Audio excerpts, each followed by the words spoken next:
ko maanaam retiré nañu ko contre Pape Cheikh Diallo ak ñi mu àndaloon que arrestation yi de daa mel ne ma ngay law de ni ki itam scandale bi am ca UCAD ab étudiant bu ñu rey encore. am étudiant boo xam ne kon dañu koo rey Abdoulaye Balay wuyoo ni ki dégg démb kon ca université Cheikh Anta Diop bu Ndakaaru président amicalu faculté de médecine de pharmacie et d'odontologie alaaji nag moom Cheikh Atab Sagna moo daal di kon joxe xabaar bi ni ki démb ne gone gi di Abdoulaye Ba étudiant la en licence 2 de médecine dentaire alaaji nag foofee kon ca faculté ba moom nag daa faatu kon ni ki démb ci manifestation yi nga xam ne kon doon na am nag ca UCAD googu di université Cheikh Anta Diop gu Ndakaaru lu nu mel nag tax na daal ba askan wa nga xam ne kon ñoom ñoo nekk ca université di communauté universitaire ba rawatina nag faculté de médecine ba alaaji ñoom daal démb am nañu lu leen naqari lool ci génn àdduna bi nga xamante ne nii gone gi daal dina koy génn àdduna ni ki nag démb xam nga alaaji nag bu ñu waxantee dëgg aussi mbir mi on le voit venir waaw parce que nag yàlla du mbetteel. voilà pénétration police bi ci biir université dugg nañ fa démb ak xeetu dugg goo xamante ne ni alaaji non seulement dafa am doole mais aussi la ñu gis démb daal xam naa ne honoré wul police ay policiers yu dajj ay palanteer honoré wul gouvernement ba pare gone yi jógee ca kaw di tëb ak ay taal ay néeg yooyu daal xam naa ni daal alaaji bu raxulee attention aussi foofu it alaaji dafa laaj nag mais en tout cas gis nañu ay policiers yoo xam ni en flagrant délit ñoo xam ni ñoo nekk nii di dajj ay palanteer ñu leen di gis waaw booy benn ñaar premier ministre bi alaaji bii mooy énième fois avant aslëf di xew mu joxe publiquement ay instructions wax nañ ne lii ak lii léegi day obligé moom ci boppam wàccal boppam dem ci luuma yi dégg nga vraiment gàddu ministre yi indi leen teg leen ne leen wax naa leen ne leen lii ak lii ak lii léegi kon dina obligé di dem université dana obligé di dugg ci rédaction yi alaaji amatul sens mbir mi nag bu yàggee ba yàgg nag dinañ ne nag est-ce que nag ay ministre am nag déggal nañ ko parce que avant-hier mu wax ci affaire problème mu étudiants yi ak directive yi mu jox le ministre de l'enseignement supérieur mais affaire yi alaaji dafa am ay sabotage wala dafa am ay intrus ñu ci dugg te bokkuñ ca wala daal PM bi daal dañ koo déggalul wala daal politique la caarax daf mel ni am na politique de en tout cas Fatou lu xew université jéggi na dayo de Mansour Ahmed c'est triste comme ni ngeen ko waxee mais aussi xëy na loolu ngeen wax léegi duñ ko dàq mais dafa am lu ngeen njëkkee te mu am solo lool mooy tout le monde voyait venir et tout le monde Mansour Ahmed tout le monde a alerté ñëpp a alerté xam nga tey bu fekkee ne dañoo am benn parti au pouvoir boo xam ne ñi ko topp ñi ci ëpp dañu nekk sur les réseaux sociaux cette chance là Macky Sall ne l'avait pas muy ñoom am nañu ko li xew université les minutes des manifestations dañ ko doon teg sur les réseaux sociaux te ils sont très actifs sur les réseaux sociaux xam nga kañ nga xam ne ils sont très actifs sur les réseaux sociaux Ahmed ñu wax léegi ne Diomaye ak Sonko wala quand il s'agit de prendre position wala quand il s'agit d'attaquer ñi nga xam ne ñoom la ñu jàkkaar lool ku ci nekk da ngay génn pour bind pour wane ne man je suis avec diw et dama koy wax ñëpp di ko dégg mais dans cette situation là ils sont au courant tout le temps ñi ngi xool seeni fil d'actualité ñi ngi déglu les médias ñi ngi xam li am université c'est-à-dire le matin bi nga yeewoo de 9h ba daanaka bi 20h joxee ñu door la wax ne am na ku faatu loolu bu ñu ko bëggee dugal ci politique la politique à bout xam nga wax ji mooy lan aujourd'hui malheureusement ils ont fait comme leurs prédécesseurs loolu mooy réalité bi mooy ils ont laissé faire dañu seetaan ba situation bi yegg si fii alors que mënoon nañu ko dànkaafu mais depuis quand amoon na fi nga gis ñu dugg ci biir campus social bi c'est pas normal la franchise universitaire li war a tax nga jël ko yegguñ situation boobu beneen bi la formation de nos forces de défense et de sécurité soo ko waxee ñu foog ne da ngay ngañ takk der yi mais autant li ñu leen di apprécier ci seen liggéey autant lu ñu mën a wax ci seen ay dérives parfois Mansour c'est-à-dire ay takk der yoo xam ne dañu fekk ay scooters yu ñu teg yoo xamante ne étudiant tey mënoon na koo jël tey rëcc dem ñibbi këram nga jël scooter yooyu di ko dëggatje parce que yaa ngi bañ étudiant bi mën ko jël ñibbi këram mooy ça veut dire que son moyen de transport nga jël ko di ko dëggatje c'est ça nga gis ay takk der yoo xam te dañuy jël fenêtre yoo xamante ne pavillon A entre autres di dindi fenêtre yi pour fekk ji étudiants yi nga gis ay étudiants yoo xamante ne nga gis chambre boo xamante ne day tàkk xam nga lan moo ko taal c'est dommage ay étudiants yi yëg ci kaw ñenn ñi di daw di sauver seen bakkan di daanu mais Mansour 1 heure de temps avant man de j'ai mis sur Facebook que ne réagissez avant que l'irréparable ne se produise moo tax bi ñu nee nit am na ku ñàkk bakkanam bettul ñu bari parce que mais ñun sagam ñun la bettul asantumaak l'état qui est très bien informé l'état ki nga xamante ne am na lépp loo xam ne ay matuwaay ak jumtuwaay et ça c'est la responsabilité du ministère de l'intérieur nañ ko wax et du ministère de l'enseignement supérieur parce que yow une réforme elle doit être graduellement sourde mënoo xëy suba teel taxaw ne da ngay def ay réformes fii wax nañ fi du benn du ñaar que ne il faut toujours réformer dëkk boo ko hérité da ngay réformer mais réforme doo xëy rek def ko ni yow tu invites les étudiants ñu toog étudiants yi avant ñu yow yëg nañu ne yow jël nga décision boo xamante ne da nga nar a réformer mais li ngay réformer xanaa di nga ci wax en amont même bu dul en amont ça va se faire de façon graduelle gis nga la bourse elle est annualisée au Sénégal ñoom loolu lañ fi fekk bu ñuy def ay réformes également dafa war a nekk loo xam ne du ñëw rek nga bëma ko commencer la charrue avant les bœufs mënut a nekk parce que li ñu wax c'est clair hein dañoo bëgg bourse bi di commencer bu inscription yi commencer en termes plus clairs c'est de la littérature loolu neex na comprendre mooy bu yàgg ba da ngay ñëw dem université inscrire au mois d'octobre ñu fay la maanaam inscrire au mois de janvier ñu fay la sa octobre novembre décembre janvier loolu la ñu tippee trousseau su fekkee ne da ngay dem école tëj na université tëj na muy juillet dañ lay fay sa rappel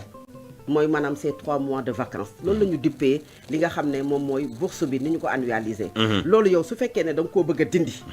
ak ni nga ko bëgg a dindee mais dafa am noo koy defee un état ne peut pas garder ses privilèges Mansour ba pare di xañ ay étudiants seeni privilèges étudiants yi on peut en revenir sur leur façon de lutte mën nañ ci wax mais nag lii moom yaakaar naa ne tey ku doon sax jéem a dendale wala ngay équilibrer l'analyse doo ko mën parce que il y a mort d'homme quand il y a mort d'homme nit ñàkk bakkanam tegul fenn li police yi def tegul fenn bu ñu la jàppee étudiant ngay manifester doo nii comme mbaam mais li temps yi passé am na fi le président de la République est sorti mbaam comme mbaam temps yi passé amoon na ci benn manifestation le président est sorti def benn vidéo wax ne lii dootul amati amaat na nag te avant lii am na manifestation yu amoon comme mbaam manifestation yooyu sax ni ñu ko géré woon les manifestations des étudiants dernièrement ni ñu ko géré woon c'est du populisme Mansour comme mbaam xam nga populisme mooy lan kenn du ko def nit xoolal lii manifestation am na étudiants yi ñu ngi grève ñu naan di woote na téléphone di c'est-à-dire il gère mal les problèmes ki ko fekk ki ñu xëy Abdoulaye Ba mais d'après les informations ouais nee nañu carrément bokkul woon ci ñoon manifestation dafa feebaroon sax d'ailleurs dans sa chambre mais parce que dañuy sànni grenade lacrymogène ci biir pavillon yi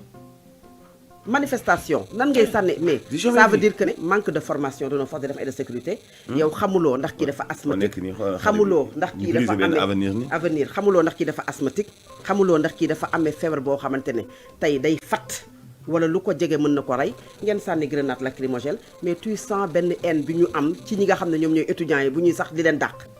di dóor di këdde di yàq seeni ay bien après fu mu mujj fii léegi lan mooy am cet après-midi le gouvernement convoque la presse léegi nag bu ñu convoqué presse bi jël seen discours wax situé leen nañ enquête ne dañuy def enquête bu ñu defee enquête soo moytuwul ñu jël ci benn takk der wala ñaari takk der yoo xamante ne dañ naan ñii ñoom ñoo def mbir mi en quelque sorte ñu nekk agneau du sacrifice sans pour autant ñu régler ce problème commencé ko ci bopp bi wàccee ko ba ci suuf c'est malheureux pour le Sénégal et c'est malheureux qu'en 2026 sous ce régime parce que nag Mansour ci nguur gi Mansour loo ci mënti wax université dañ koo yàqate lan moo yàqoon université manifestation yi amoon mais c'était pas des problèmes académiques c'était des problèmes politiques jotee moo am entre aujourd'hui un leader politique et le pouvoir étudiants yi jàpp ne dañoo teg leader politique boobu injustice ñu farle ko waaw mais ñu génn manifester loolu bokk na tey ci gàllankoor yi nga xam ne université année universitaire bi amoon na ko ñu tëj université bi ñooñu aujourd'hui ils réclament leur dû au lieu de faire face à leurs problèmes ñu bëgg sa rabattre daw làqatu ci ginnaaw ay politiciens ñoom ñoo nekk seen ginnaaw donc les étudiants qui manifestaient en 2022 2023 2021 c'est parce qu'il y avait des politiques derrière eux ce sont les mêmes pratiques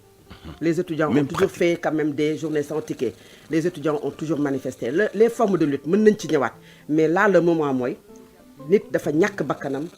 un avenir a été brisé un jeune boo xam ne c'était l'espoir de sa famille orphelin l'État lii dafa wartul am malheureusement am na j'espère que ne dinañ teg ci loxo Sénégal yu leer nañ. je ne pense pas parce que mënoon nañu bañ a ëgsi fii nii te Alaaji ni ñu bindee ci histoire u Abdoulaye Wade Fatou Balla Gaye bind ci histoire u Macky Sall Bassirou Diomaye Faye mënoon na nekk lumière bu leen leeral moom président Bassirou Diomaye Faye ba vraiment kenn du ko bindal étudiant bu ñu rey ci biir université malheureusement am na Abdoulaye Ba. mais Alaaji li Fatou Abdou Ndiaye wax malheureusement loolu c'est la triste réalité ci lu jëm ci wàllum réforme. Le régime en place Fatou bi ñuy ñëw dañu proposer les Sénégalais ak programme bu leer. Il y avait 19 programmes man phrase boobu dama ko répété. Alaaji ba mu nekk léegi routine. 19 candidats. La majorité des Sénégalais ont voté pour le programme du parti PASTEF. Alaaji boo ñëwee ñeme ko. mais Alaaji man fa ma jàppee ne mbir ma fa la njëkk a tagee. yàlla na ma yàlla jéggal le Sénégal est un pays de dialogue mais dialogue bu fajar boobu ñu fi woote woon Alaaji perte temps. Fatou dialogue ba organisé nañ ko le 24 mars. yow malheureusement bokkoo ak Abdoulaye Wade mi amoon 7 ans. bokkoo ak Macky Sall mi amoon 7 ans yow 5 ans nga am. ku ñëw sa 2 premières années yi li ngay bëgg di def ñenn ñi dañ fi nekk di tâtonner di taf yëngal ñenn ñi profité di jéem a def ay réforme ak lii ak lii Alaaji. ñu ne la 5 ans moo la dese mais ñii dañ leen di wax ne leen 3 ans moo la dese. te dernière année bi 2027 bokku ci 2029 bokku ci parce que élection yi janvier lay doon kon yow Alaaji yow dernière année bokku ci kon kay 2 moo lay dese mais 2 yu njëkk yi boo ci profité wul def ci ay réforme majeure waa bourse yi réforme yi nii ñu annonce nii Fatou. 2 ans après l'élection.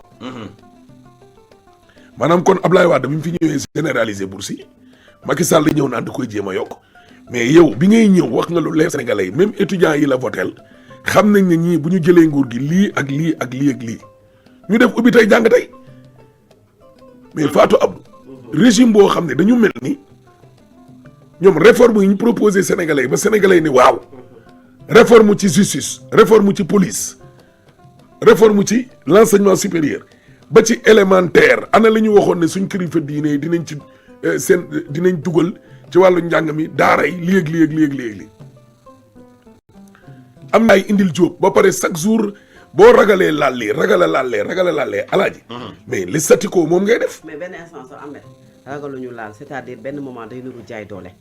Quand tu organises des séminaires avec toutes les amicales le 2 et le 3 nga ñëw toog waxtaan ak ñoom alors que ñoom bi ñuy ñëw jot nañu information que ne dafa am phrase boo bind da nga ne je veux coïncider le paiement des bourses au déroulement des enseignements maanaam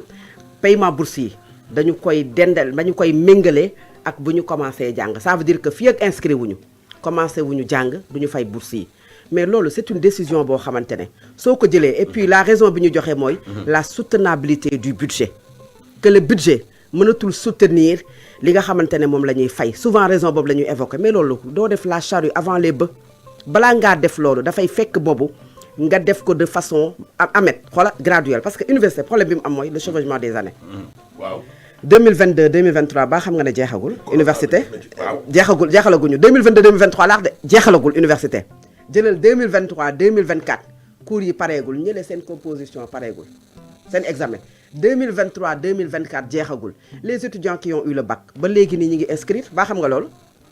les étudiants bac juillet. août septembre octobre novembre. xam nga mën nga ne octobre novembre décembre ba janvier c'est-à-dire que ne 3 mois après ñu ngi toll ci waxum inscription pour ñi nga xamante ne ñoom ñoo am baccalauréat loolu xam nga c'est un fait